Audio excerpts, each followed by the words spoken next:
స్టార్టింగ్లో ఎలా తీసుకున్నారో అలా ఎల్లుంటే అసలు అన్ని సినిమాని ఇండియాలోనే ఈ స్టాంప్ నేను చెప్తుంది అదే. కొన్ని నిత్య జీవితంలో కొన్ని సీన్స్ యాడ్ చేశారు, హై గ్రాఫిక్స్ ఉన్నాయి. అంటే జీవితంలో రాజు కోల్పోయినటువంటి అంశం కూడా సంజయ్ దత్ చేశారు. ఆ సంజయ్ దత్ కూడా కొన్ని ఆ సీన్స్, సంజయ్ దత్ సీన్స్ అంతా కూడా కోల్పోయినటువంటి రాజు అన్నమాట. రాజు యొక్క కట్అవుట్కి సరిపోవాలంటే ప్రభాస్ గారి కాడికి పిండి పెట్టిన కొట్టి రొట్టె ప్రభాస్ రాజు యోగంలో కట్అవుట్ వేస్తే మనం బాహుబలి చూసాం. బాహుబలిలో ప్రభాస్ అంటే రాజు ఎలా ఉంటారు?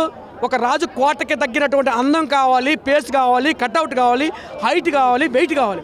దానికి ప్రభాస్ గారికి ఒక్కరికే సూట్ అవుతుంది. అది డోంట్ డిసప్పాయింటెడ్. అది నేను చెప్పకపోయినా అది ప్రపంచం చెప్పద్ది.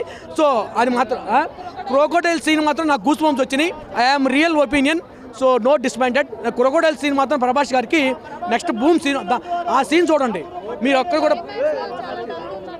క్లైమాక్స్లో కూడా చెప్పడానికి మారుతి గారు హై గ్రాఫిక్స్, అది గ్రాఫిక్స్ క్రియేట్ చేశారు. అంటే మనకి గతంలో కింగ్ కాంగ్ అయినా చూసాం. మన కింగ్ కాంగ్ మొత్తం టోటల్గా ప్రభాస్ గారిని ప్రపంచ స్థాయిలో చిత్రీకరించాడు సినిమాని. కానీ అంత మైండ్